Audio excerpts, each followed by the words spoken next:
Welcome, everybody. Thank you for joining me today. I have with me a guest who is actually a New Mexico resident, but we are doing this interview.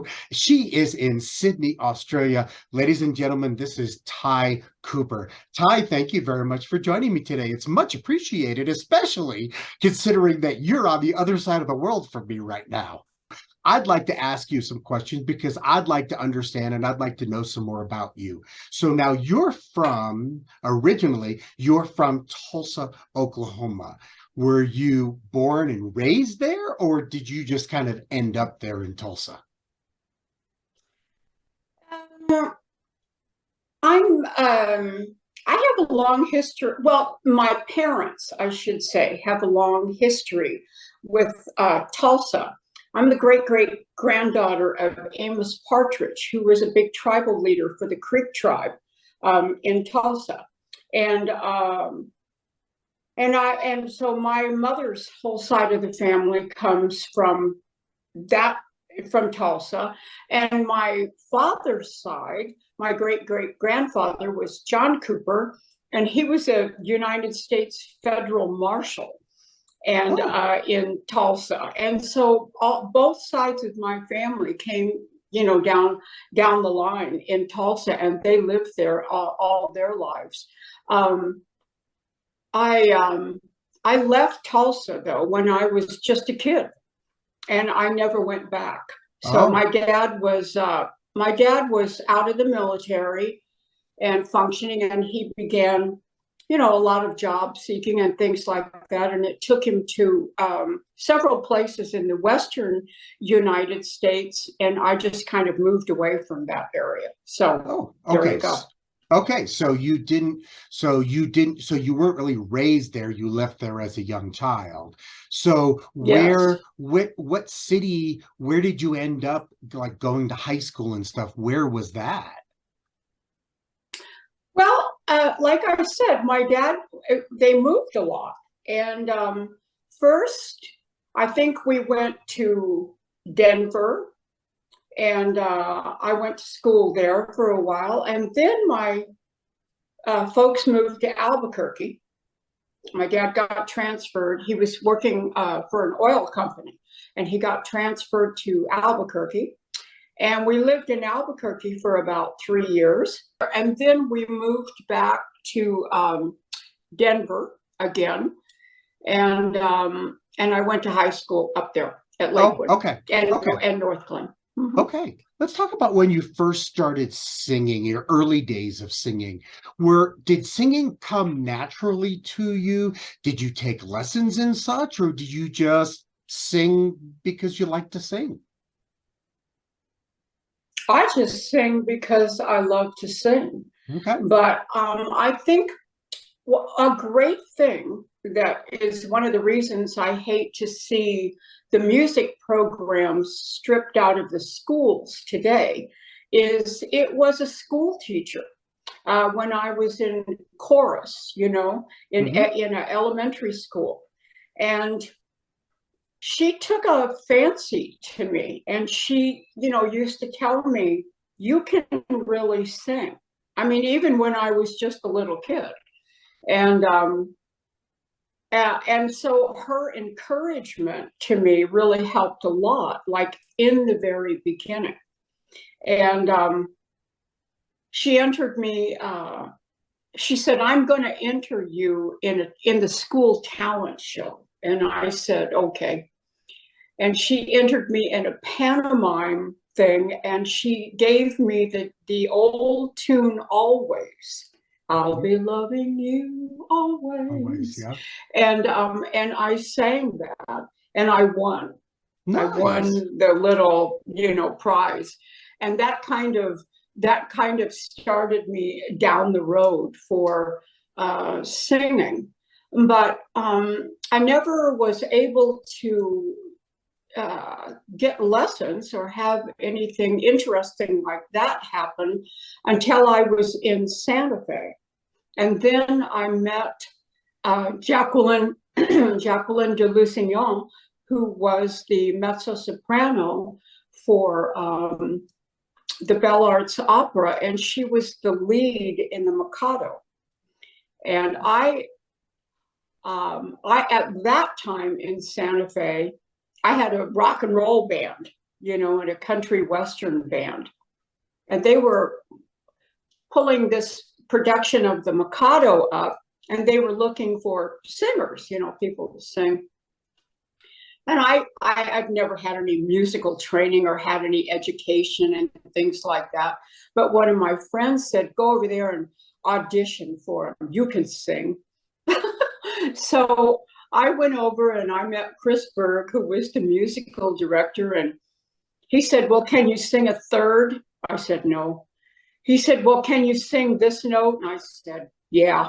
And we went back and forth, and he said, you have no education in this at all, do you? And I said, no.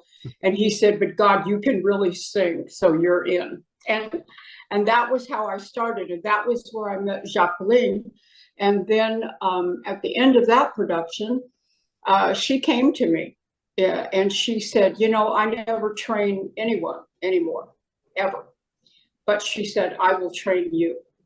And she said, if you're willing to take lessons with me and to come with me, she said, I'm going to teach you how to use your instrument, and you will have that for the rest of your life. And she did. And I'm forever grateful to her for taking an interest in me and for doing that for me. So you studied opera formally then with her? Oh, yes. Okay. And she used to get so mad at me because at the time in Santa Fe, like I said, I had a rock band, and a country swing band. And in those days, Busy McCarroll and Liza Gilkerson and me, we were the it girls, and we had all this stuff. And so I would work studying opera and doing all this during the week, and then on the weekend I would go out and tear it up. You know how you are with your breathing and all these things. And then I'd come back in, and she was always so disappointed, but she just said, well, we're going to do it again. And she was patient with me, and she gave me the gift of understanding really how to use the instrument. And so I've had it all these years. And even for the time that I was not able to use it, when I began practicing again and doing that, it came back. You'd spent a lot of time on the Nevada hotel and casino circuit. So how did that happen? When was that? Okay. Well, now this is kind of a long story, but it's kind of the crux of how I got my life in jazz. One day, somebody came to me and they said, "There's this new saxophone player coming in, and there's this singer named Eddie Jefferson, and you need to go see them." And I said, "And they're jazz," and I was like, "Whoa." Well, I'm a rock star. What do I need jazz for? And they said, no, you need to go see these people, Ty. And I said, okay. And out came this saxophone player named Ritchie Cole. And I sat there that night and I watched Ritchie Cole and Eddie Jefferson. And it was just an amazing adventure. And Ritchie and I kind of connected for that weekend, and we had a good time. I took him to Ojo Caliente and all this stuff. So, and Ritchie had an abscessed tooth. And I was able to get my dentist to come in and fix his tooth so that he could continue the show, the performances down at the La Fonda. Mm-hmm. And at the end, I invited him over to where I had the rehearsal with my band, and he came. And I was with George Comentaros at the time, and the guys. And Ritchie came in and he sat down and he said, and he watched me. And at the end, in the middle of everything, he just got up and left. and I was crushed. You know, I had just spent time with this person and I really liked him and we had a great time together. And I thought, oh, he doesn't like me singing. And I finished the rehearsal and I went outside and there was his tour bus with Eddie Jefferson. And as I came out the door, Ritchie came down the stairs holding a bunch of charts. And he said, Ty, you're singing the wrong music. He said, you're a jazz singer. You're not a country Western. And he gave me all these handwritten charts that he had done. And he said, I think you need to go in this direction. And I said, okay. And he got back on the bus and left. And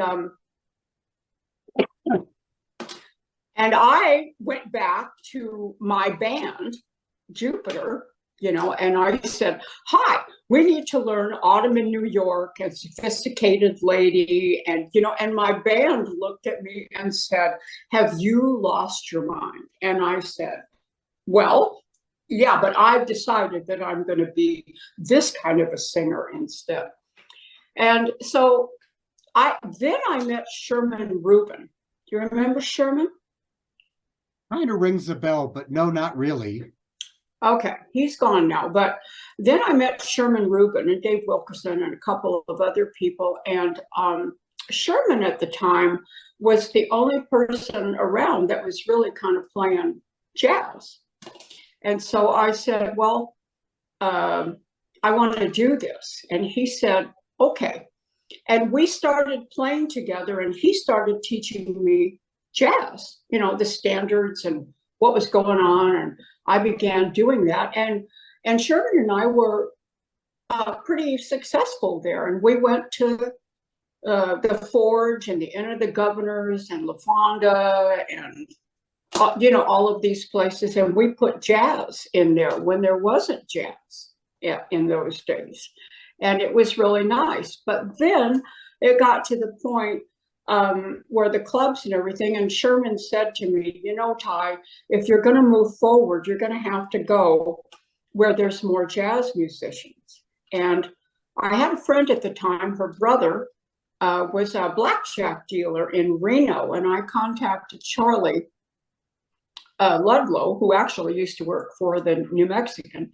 And Charlie said, come on up and I'll take care of you. So I ended up moving to Reno and convinced some of the local musicians that I was a great jazz singer. and they, you know, and they took me on, and that started 12 years in working that circuit between Reno and Lake Tahoe and Las Vegas. And what started that whole thing was Ritchie Cole. Nice. Ritchie was such a nice guy. I had a chance to meet with him and play with him a couple of times, and he always was just absolutely amazing to me.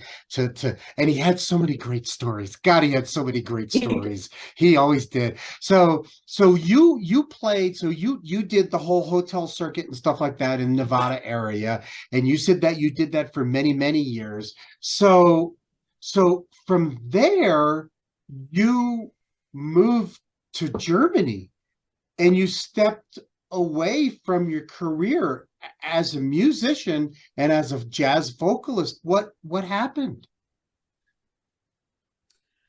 Well, as I'd worked, I was married, and I had gone along and worked for 12 years with pretty much the same guys. You know, they were studio musicians, and we toured, and that was fun. And but I was getting involved in fitness, and Okay. I had, you know, at the time I was much heavier than I am now. I actually weighed almost 200 pounds. No, I did weigh 200 pounds, and and I met this woman when I did a private event for her, and she owned an aerobic studio, and she said, you know, I think I can help you with your weight. And I said, oh no, I could never. I've always had a problem with that. And I began taking aerobic classes with her. And I started losing a lot of weight, and I lost 100 pounds. And I had, through the connections at the studio and through fitness, one of the other aerobic instructors had gone to Germany. And I connected with her and through a whole series of events. And she called me back one day and she said, they're building a brand new gym here and they need an aerobic director and a fitness person and somebody to structure the whole club. She said, are you willing to come here? And I was getting a divorce, and the things in my life were changing, and I had been doing music on that circuit for 12 years, 11, 12 years. And I was top of the game at that point in Reno. And so I told the band, I said, I have an opportunity for a 1-year contract to go to Germany, and I'm going to take it. You guys can get along without me, and I'll be back in 1 year. And my band thought I had lost my mind, and they said, you will never come back. And I said, oh, I'll be back, don't worry. And I never came back. Well, you did eventually, but not within a year, did you? No, but there, then Germany turned into a whole story. I lived there. I loved the country. I thought it was really beautiful. I met a very handsome German man, and I fell in love with him, and I was very good at what I did. And so after I built the first gym in Dutenhofen, I was contracted to build another one. And I signed a 3-year contract with that one. And then I got another gym. So I built the fitness departments and trained every aerobic instructor and created every aerobic director for 50 kilometers around the Frankfurt area. And I lived with Andreas, and life was really good. And I got completely out of the music business because where the jazz was in Frankfurt, and that was quite a drive from where I was working, up closer to Gießen. And in the very first year, my boss, who had hired me and was paying me a good wage, said, you need to make a choice, Ty. You either come for fitness and be capable of teaching in the morning at 8 o'clock, or you go on with the music career, but that's not what I hired you for. So at that point, I had to come to myself and say, can you give this up for a while? And at the time, I thought I was just giving it up for a year. And as the situation developed and I remained in fitness, I never was able to pick the music back up again. So and you know what? There's nothing wrong with that. It was just a different turning point in your life. And, you always knew you had the music in the back of your head. You always knew that you were able to come back to it when you were ready, right? So now in 2001, you moved to Chicago, but you were in Chicago, but you didn't pursue music as a career again once you got back. It wasn't until 11 years later in 2012 that you decided to pursue music again. So what did you do in between the time you moved back to Chicago to the time you picked up music again? Well, Andreas, my dad had a stroke, and I had been in Germany for almost 8 years.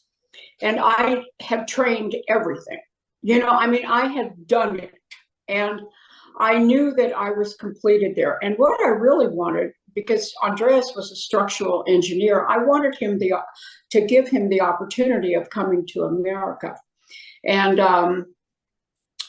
so we made arrangements. I came back to the States, and Andreas began pursuing getting the visa that he needed. And at that particular time, he called me in the States and said, I have an opportunity in Chicago. Will you go? And I had never been to Chicago in my life. I'm a Southwestern Western girl, you know. So I said, sure.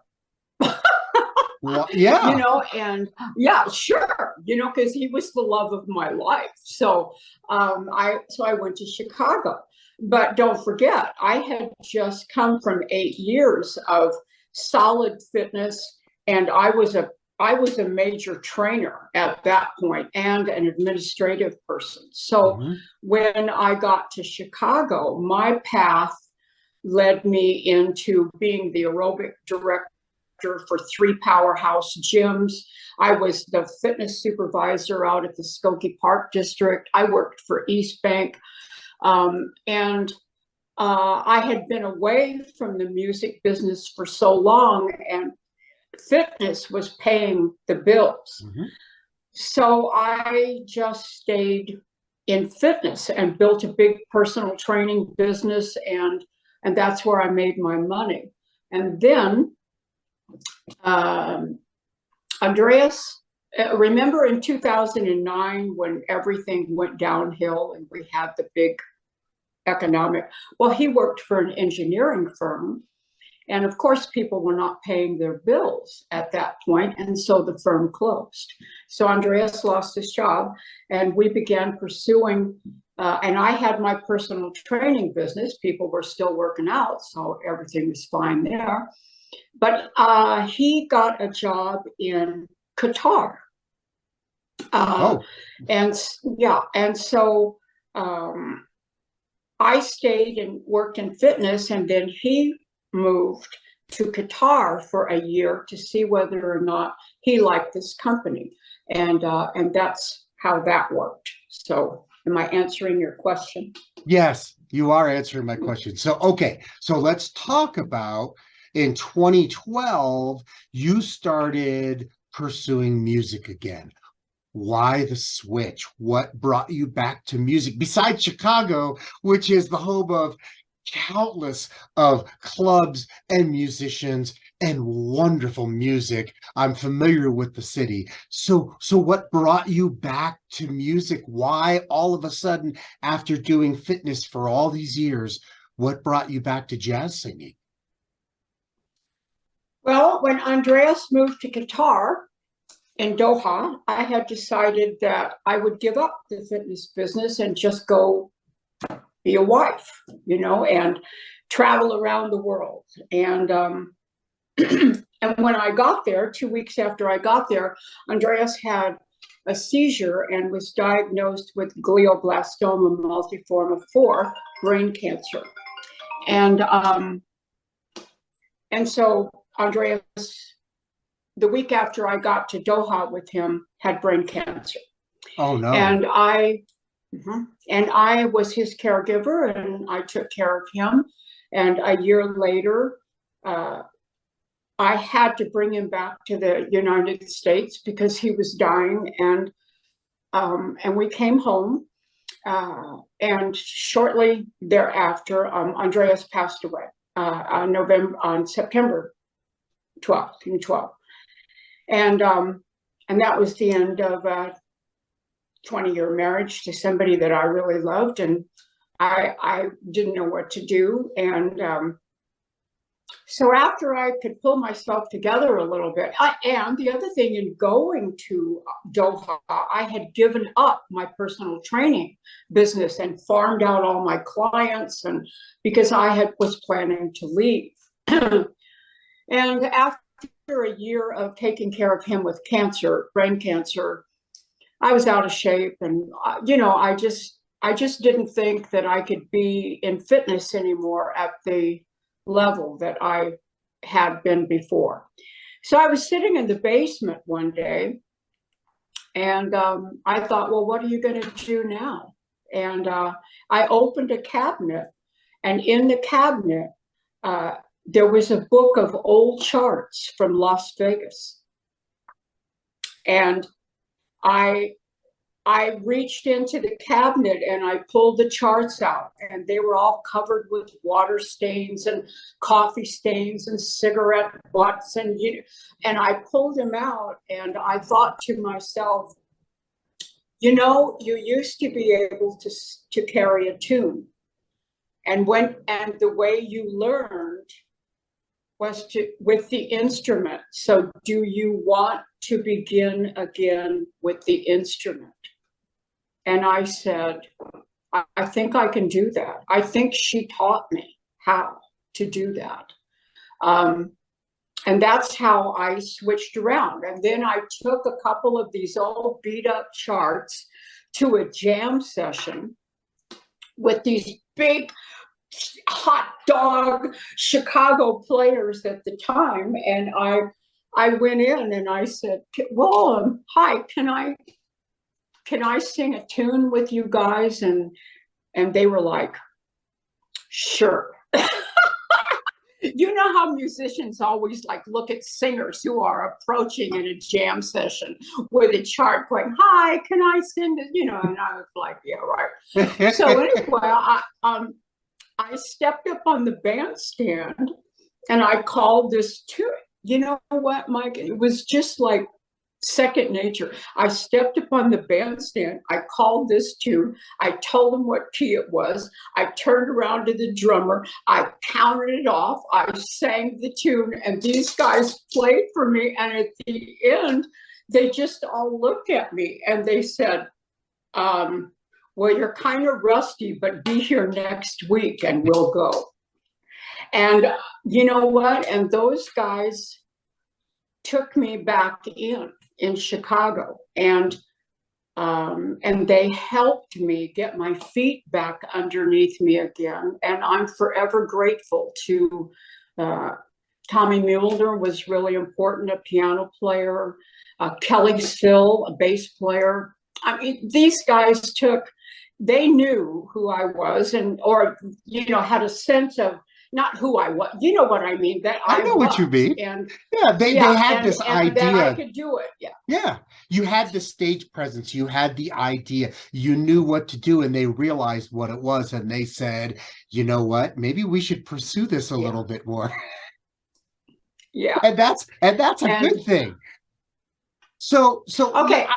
Go ahead. I got one story, one good story here. Okay. So, I met Ritchie Cole years ago. Right. I was at the jam session one night, and I was just starting back in. I was at Tommy's jam session in Chicago.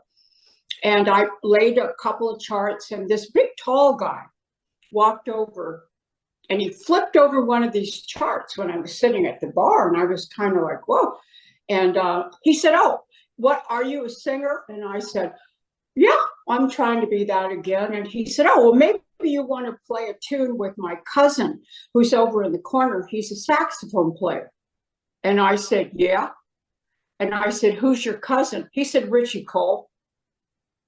And I looked over 20 years later in Chicago, and there was Ritchie in a pair of khaki shorts and his little hat and his round glasses, and he was putting a saxophone together, and I was sitting at the bar with Steve Hart, and as Ritchie walked by me, I put my hand out and I said, I know you don't remember me, but you met me a long time ago.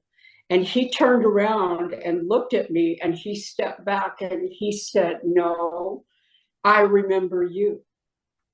And it was like he was talking to me like almost in a song, and then he said, you took me swimming and you fixed my tooth. And I said, yes.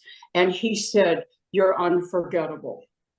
And he turned around and walked up to the bandstand. He played a tune with all the guys. He walked right past by me and didn't speak to me, went over, broke his sax down and threw it up over his shoulder. And I'm just sitting there like watching. I'm seeing Ritchie Cole again in my life. out of the clear blue sky at a Chicago jam session. After I've been out of the music business for 20 years, there he is. He walks by me again, and I said to him as he passed, I said, I know I'll probably never see you again, but I said, I want you to know you truly changed my life, Ritchie. And he stopped and he threw the sax over his other shoulder, and he turned around and he looked at me and he said, no, I will see you once again. And he walked out the door. And I'm not sure how we got into that story, but that's okay. I have a question. It's a great story. Yeah, well, it's an awesome story. So now you live in Santa Fe. How did you get back? Tell me how you made the transition, because I know you live in Chicago and in Santa Fe, but now you reside in Santa Fe. What brought you back to New Mexico? When did you come back to New Mexico, and why Santa Fe? My dad had died. My mother had had a stroke, and she was needing care, and I needed to move her somewhere.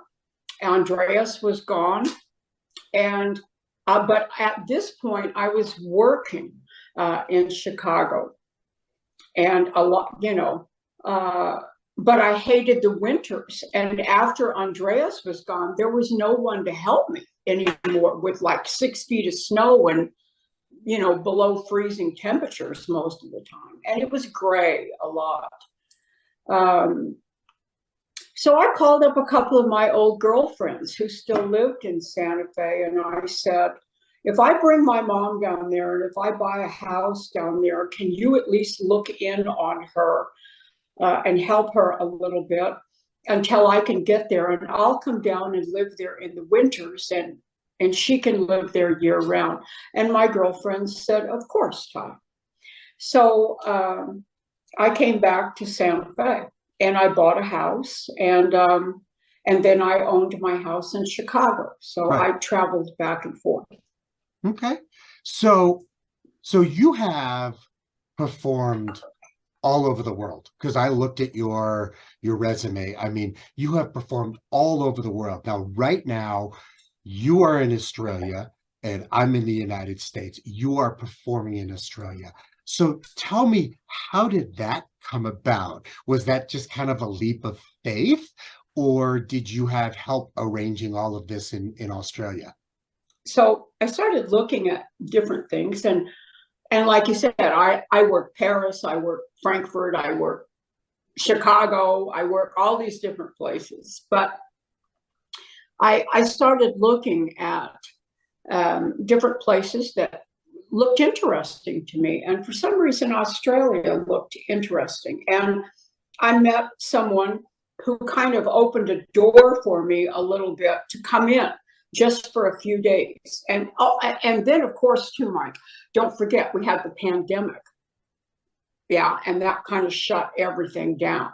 And that during that time, I began looking, for a way out of whatever.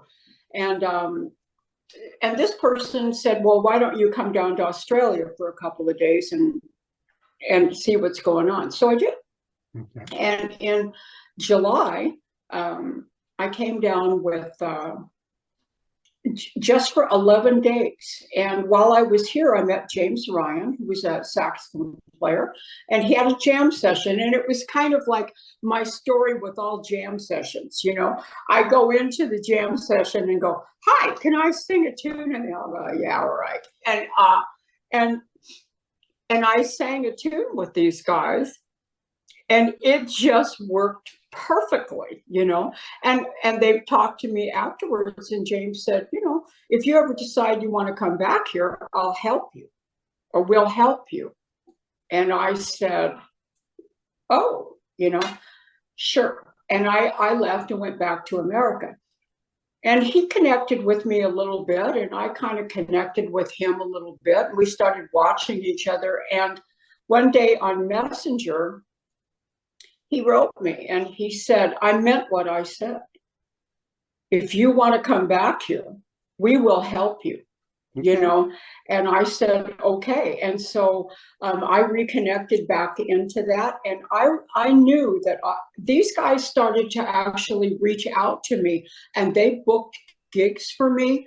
They were really helping me because they saw me before, you know, Okay. and so that was really helpful. And so I planned to come back to Australia. I just sucked it up and said, you know, there's nothing happening at home, and I want to see the world. And I've been locked up for 2 years in a pandemic. I'm going to Australia, and I booked it for 3 months, and here I am in Sydney, and it's beautiful here. That's gorgeous. Oh, that's awesome. That is so awesome. Talk about a leap of faith. You truly did take that leap of faith, and it seems to be working out. I see your Facebook posts, and I see the fact that you've had your ups and downs, but it seems to me like you're enjoying the hell out of yourself out there. So I want to talk about your albums because you've had quite a few albums. Your latest album, which is your most recent release, is called Secret Shadows, and I'll put a link down below so people can listen to it. Now, I understand that it's in the running for the New Mexico Music Awards Best Jazz Album for 2022. Is that true? I submitted it in that category, and I think we're pretty much in.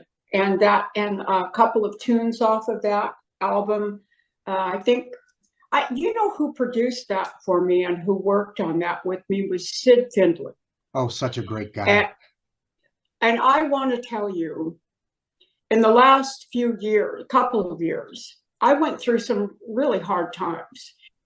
And the one person that really always stood by me, he always answered the phone when I called, you know, was Sid. And I said, you know, I'd like to do this album. Would you like to help me? And Sid said, I would love to help you, Tom. And we put that album together. It's not a long album, and then we got players that wanted to be with me, and they did a great job for me. And Wally Ansar and Joe Chelman and Brady Charrier and Lee Taylor. We had a good time, and we put that together, and life was good. So yeah, that's Secret Shadows. Yeah, Secret Shadows. It's a really good album. It's available to listen. I'll put the link down below. I listened to it the other day, and I was listening through it. I actually had to listen to it twice because the first time I got this really nice impression of it. Very good, like, you know, jazz club, jazz singer. And then I went back and listened to it again, and then I listened to the intricacies of it and the unique way that you tended to work with your musicians. And your musicians, something that I read about you is that you don't like to consider your musicians as sidemen. You like to consider them as team members, as a part of the whole thing. So that's kind of different from a lot of vocalists that I know. And I'm not trying to isolate anyone in particular, but so why do you believe in that? Tell me more about that concept that you have. Because jazz is an inclusive experience. Jazz is an emotional interchange between everyone that's on the bandstand. There isn't anyone on the bandstand that is more important in the middle of a jazz piece than the other people. You know, you simply step forward at different times. And I've always looked at music that way. I just happen to be the person in the sequin top and the rhinestone boots standing in the front. But, you know, without them, you know, I could be standing at the kitchen sink. You know what I'm saying? So why should I want to separate myself from them in any way? So whenever they would say, you know, oh, hire this side man or something. You know, it's I'm hiring another person who is going to contribute to making me look good. And when I look good, you look good. Do you know what I mean? And Yeah. so I try to collect people around me that have that kind of a mindset. And I've been, there's a few people that I've worked with in the Santa Fe, Albuquerque area that are quite nice, and we all have that kind of collective spirit about what's going on the bandstand. I agree. It's So supposed to be that way. I found that the older I got, the more I started to appreciate the players I was working with and the guys that I get to sit exactly. in with and to listen to them and to work Hmm. with them. I got a very nice compliment the other day from somebody who said it was nice to hear you interact with the other band members. And it took me a minute to realize that the way they said it, it was like, wait, oh, you wait, oh, because that's what you always strive for, is that interaction and to be able to play with someone. You're not just standing out in front soloing, you are playing with other band members. And to me, that makes all Exactly. the difference in the world. So, so And the other one other thing um, that, well, they're just, it just makes it a special experience. And the other thing I am different as, I would say, as a singer, I'm not really just your standard singer. You know, I think my job is to tell a story. And so, like you notice, the second time you listen to my album, you begin to hear. The first time you listen to an album, you're just listening to what it is. mhm, But if you listen to that album again, you will begin to see my interaction with each member, and mhm. that I have a certain phrasing, and that I'm not delivering it necessarily like on the melody line, on that particular note. You know, I'm taking those lyrics and I'm telling you a story. Yes. And that's what, so when you come and see me sing, um, it's my interaction with you. You know, the audience is really important to me. They give me the motivation to tell the story. And then the men on the bandstand support me in every aspect of delivering that story. And that's what I consider singing. You know, Nice. a lot of people just learn the words and they learn the melody line and they learn to deliver it just the way it was delivered before. And my perspective on something is to take what was given to me or what I've seen before and learn how to interpret that, put my own emotional outlook on it, and then go back to you, the audience, and tell you that story about how I feel about that lyric. And that's how I sing. Well, and you know what? That should be every musician's goal. So I've got Yes. time for one last question, and I warned you about it. Oh, I I was warned having such a everybody. good time with you. Well, we have to because I'm going to run out of time. So strangest gig, funniest story of a gig that happened to you. Can you that you can tell us about it? It could be clean, dirty. It doesn't matter. I just these musicians have the best anecdotes. Well, I'll complete the story. So I go along and I'm working in Chicago now, and now I'm working, right? And somebody says, well, you know, Ty, you really don't belong in the bar anymore. You belong in shows. Don't you know Ritchie Cole? And I said, yeah, but I haven't seen Ritchie in like 8 years. They said, call him up. I said, I don't know how to find him, on Facebook. So I found his daughter, and you know what? I connected with, I called him up and I said, Ritchie, it's Ty. And he said, hi, Ty. And I said, I have an opportunity to do a show in Chicago. And I said, after all these years of knowing you, I've never been on the bandstand with you. I said, would you come and play a show with me? And Ritchie said, I'd do anything you want, Ty.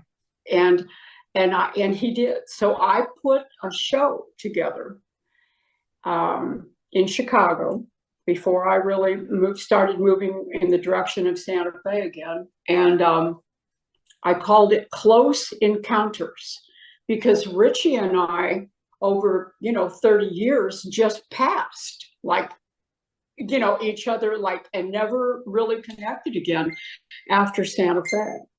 And we did that. And so after we were at Pianoforte in Chicago. Rusty Jones on drums, Jim Cox on bass, Tom Hope on piano, and Ritchie and me. We sold that place out. We tore that place up. And Ritchie was staying with me out at the house. And as we were driving home to my house out in Niles, we got home, we were sitting out on the back patio drinking a bottle of wine. And Ritchie looked at me and he said, yep. He said, I probably won't see you much anymore. And I said, what do you mean? And he said, well, you can step up now on the bandstand with any musician anywhere in the world, and you can hold your own. He said, you don't need me anymore. And I looked at him and I said, I will always need you, Ritchie. And he said, no. He said, you're going to go out into the world and you will be who you are. And he got up the next day and I put him on the plane. And whenever I step up in Sydney or Brisbane or Melbourne or Paris or Frankfurt or any place now, I always have his voice in the back of my head that says, you can step up with any musician anywhere in the world and you will hold your own. And he gave me that. So thank you, Ritchie Cole. That's awesome. Well, we are running out of time. I want to thank Ty very much for joining me today. You have yourself a lot of fun in Sydney. And when you come back, we're going to meet in person. I'm going to come up and we're going to say hello. And ladies and gentlemen, thank you very much for joining me today.